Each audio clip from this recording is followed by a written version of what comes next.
Hola, espero se encuentren bien y me agrada que estén ustedes presentes en esta nueva conferencia de la serie Patrimonio Cultural de Hidalgo.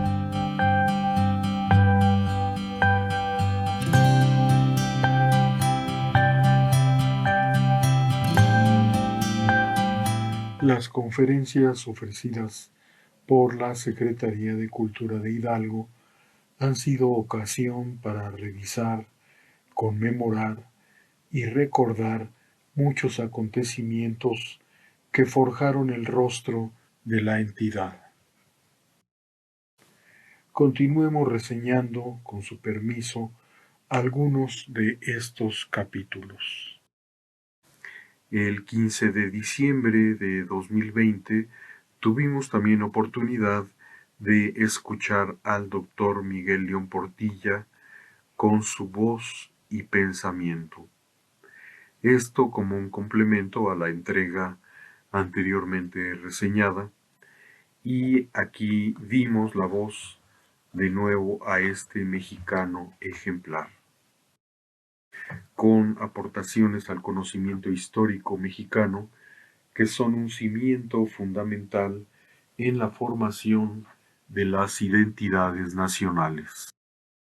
Fueron aprovechadas sus intervenciones en el convento de Tepeapulco. Aquí una parte de su amena e instructiva charla. Cito: Sahagún empieza a trabajar y diseña un método que es el de la moderna antropología: conocer al otro por el método como él tiene para comunicarse, con el libro y con su lengua, que hablaba ya muy bien. Y ese método es el que seguimos hoy en día, de tal manera que es el iniciador de la antropología en el Nuevo Mundo. Es un sabio extraordinario. Logró que estos viejos le hablaran de sus antiguallas. En primer lugar, recoge esos textos maravillosos que llamamos Huehuetlatoli, testimonios de la antigua palabra, donde viene el discurso, la oración, a Tezcatlipoca, en tiempos de enfermedad, peste, de hambruna, de guerra. A Tlaloc pidiéndole lluvia, al señor gobernante, a los padres que dan consejos a sus hijos, y dice Sahagún arriba: esto vale más que los sermones que decimos en los púlpitos. Y de los discursos dice: muy bellas metáforas y de ideas muy profundas. Sahagún, en el tiempo que trabaja, que fue la mayor parte de su vida, casi 60 años. Cito: Tepeapulco es ciertamente la cuna de la memoria del mundo en el reconocimiento del otro. Y lo del padre Tembleque es complemento de esto. No están peleados, no. Uno es traer el agua haciendo una obra admirable, hidráulica, y el otro es traer la cultura, mezclarla con la cultura de aquí. La declaración de Tepeapulco en materia de antropología, en materia de conocimiento de culturas, en materia de la comprensión del trato pacífico que tanto necesitamos en México, en Francia, en el Oriente, en Siria, en todo el mundo, no tiene nada en particular que nos peleemos. Sahagún dice: hay unos que me estuvieron moliendo desde mi juventud. Entonces, estamos urgidos de reflexionar sobre cómo comprender al otro. Solamente así, con la educación, México y el mundo podrán cambiar. Estoy convencido totalmente de ello. Tenemos que tener fe. Sí creo que podemos cambiar, y Bernardino de Sahagún nos va a ayudar. ¡Viva Tepeapulco! ¡Viva Sahagún! y viva nuestra tierra. De esta manera tan vibrante, el doctor León Portilla nos ofreció una lección magistral de su pensamiento tan vigente y tan atendible para las circunstancias actuales de la humanidad. Hidalgo en 1869, los inicios.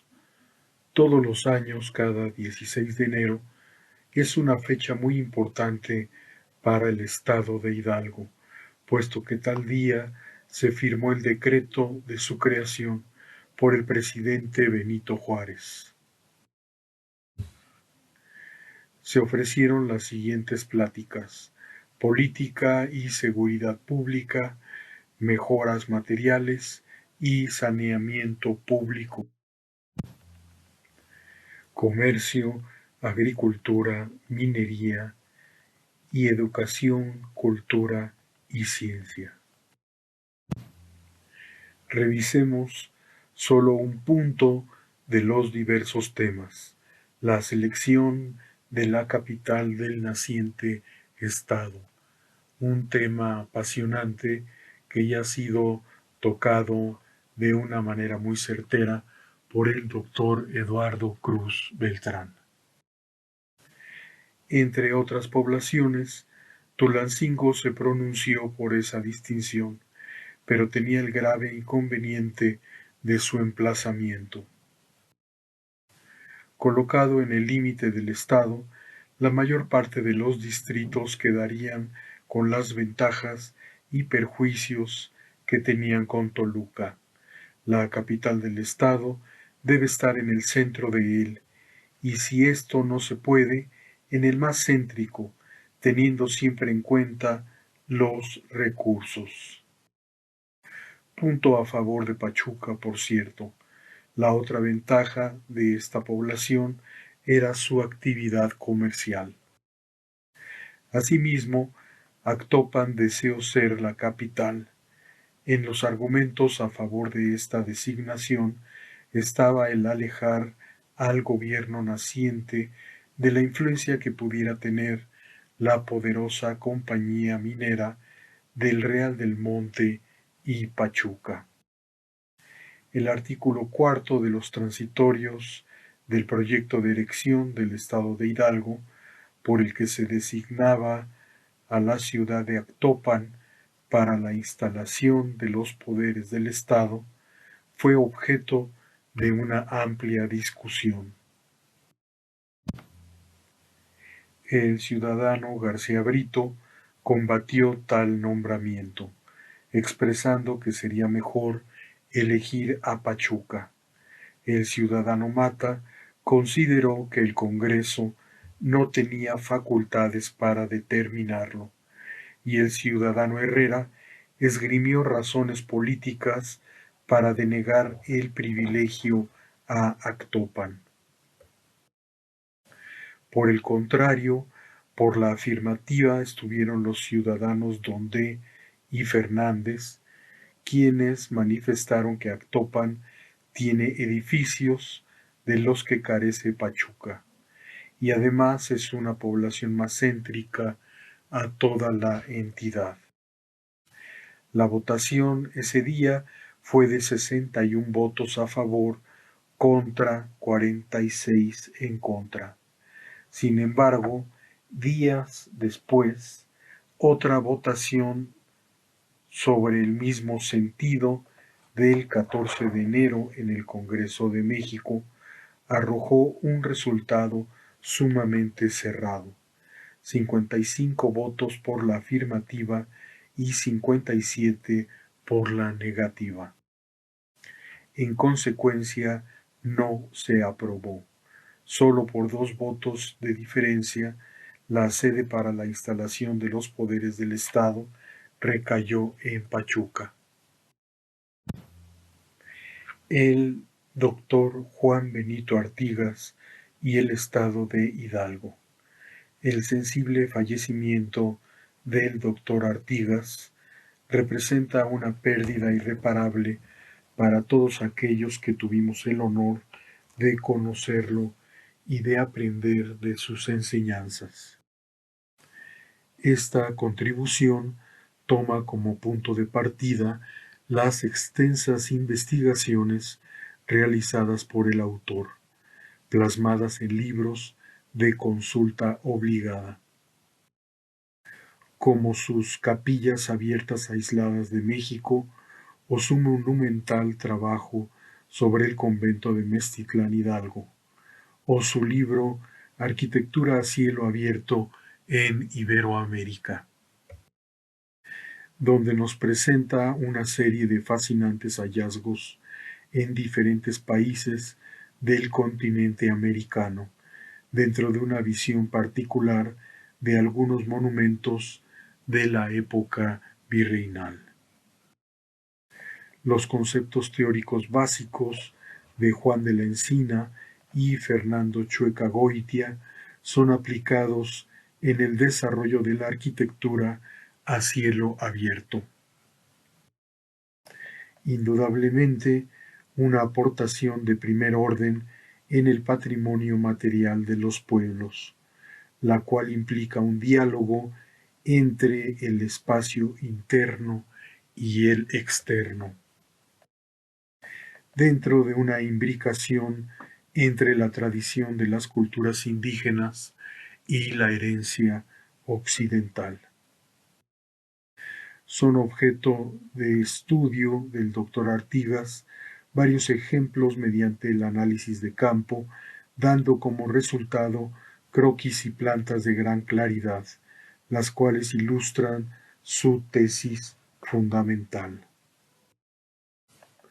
El estado de Hidalgo se halla representado por varias capillas, conventos y arquitectura civil, solo por citar algunas: San Juan Atzolcintla, Jihuico, Santa María Xochoteco, en su libro La piel de la arquitectura, y Yolotepec.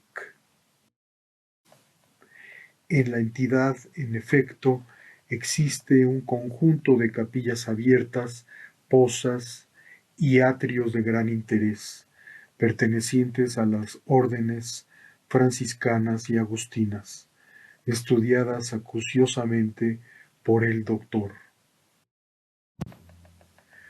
Tales monumentos son un vivo testimonio de la variedad y riqueza de soluciones arquitectónicas a cielo abierto, muestra de la continuidad espacial entre el dentro y el fuera. Además, en los recorridos efectuados por el doctor Artigas, se percibe claramente una sensibilidad para captar emociones surgidas del impacto estético al encarar las obras, recordando la experiencia maravillosa de Manuel Toussaint en sus inolvidables paseos coloniales. Los cuadernos de arquitectura virreinal revelan el fuerte compromiso del doctor Artigas en la investigación y difusión serias del patrimonio arquitectónico. Las reflexiones resultantes del doctor Artigas acercan vivamente al lector con los lugares mencionados. En suma, sus trabajos teóricos revelan una síntesis de la evolución del concepto de arquitectura a cielo abierto, producto de una intensa labor de investigación. La lectura de sus libros son recomendables no solo a especialistas, sino a cualquier interesado en el desarrollo de la cultura nacional. Por ejemplo, su monumental México, arquitectura del siglo XVI, pletórico de sugestiones, ha abierto nuevos caminos en la comprensión de la realidad histórica arquitectónica del país, con varias referencias al patrimonio hidalguense. Pedro de Arrieta, arquitecto pachuqueño, profesional muy destacado en el panorama constructivo del barroco mexicano, con obras que cambiaron la faz de la capital mexicana en el siglo XVII y XVIII. Se ha repetido que Pachuca no cuenta con importantes obras como sucede en otros centros mineros de México. Pero en compensación, la producción del arquitecto pachuqueño Arrieta quiere salvar ese faltante. Tobar de Teresa se refirió al arquitecto en los siguientes términos.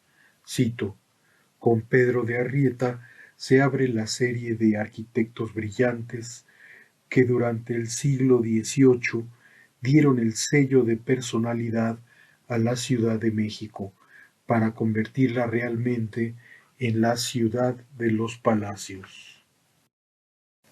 Su vida profesional se desarrolló entre 1691 y 1738, de acuerdo a lo señalado en un escrito de su puño y letra. Cito: me hallo examinado de maestro de arquitectura y carpintero de lo blanco, mas ha de 28 años, en cuyo término he procedido con tanto esmero y acierto que he merecido la confianza de las mayores obras que se han ofrecido. Algunas de sus construcciones más destacadas han sido la iglesia de San Bernardo, la de Santa Teresa la Nueva, el templo de la Profesa, el puente de San Juan del Río, el palacio de la Inquisición y la antigua basílica de Guadalupe. Gracias a la lectura del revelador artículo de María Concepción Amerlink, Pedro de Arrieta, su origen y testamento, en el Boletín de Monumentos Históricos de Lina, me adentré en este tema de un personaje fascinante, oriundo de Pachuca. Arrieta y dos planos del siglo XVIII.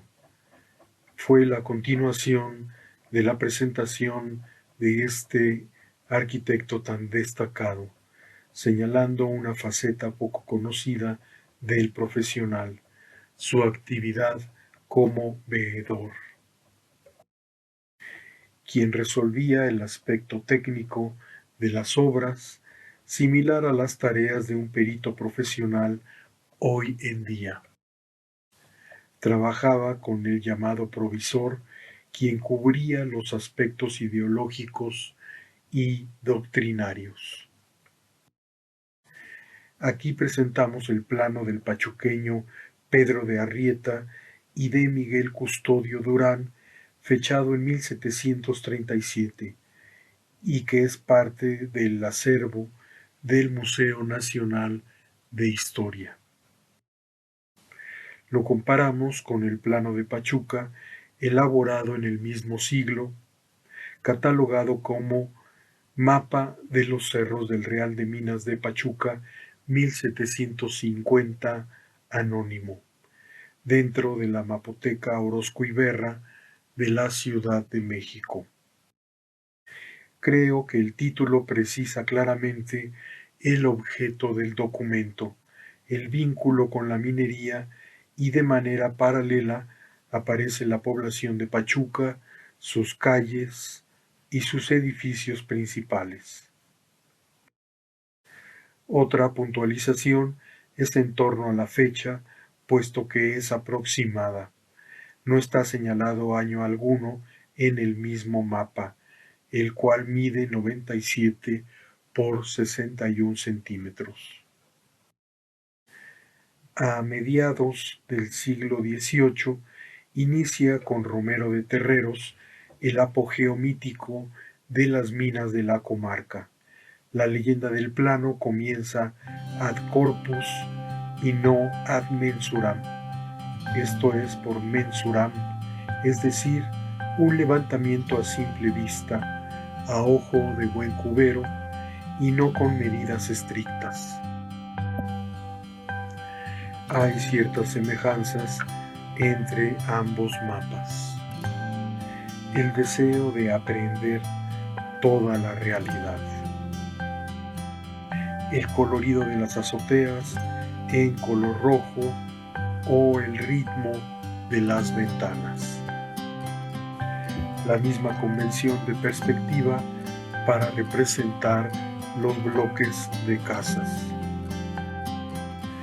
La necesidad de señalar con precisión parajes, plazas y monumentos, llevando de la mano al lector por el recorrido. Gracias por su acompañamiento. Nos vemos en la próxima entrega. Saludos.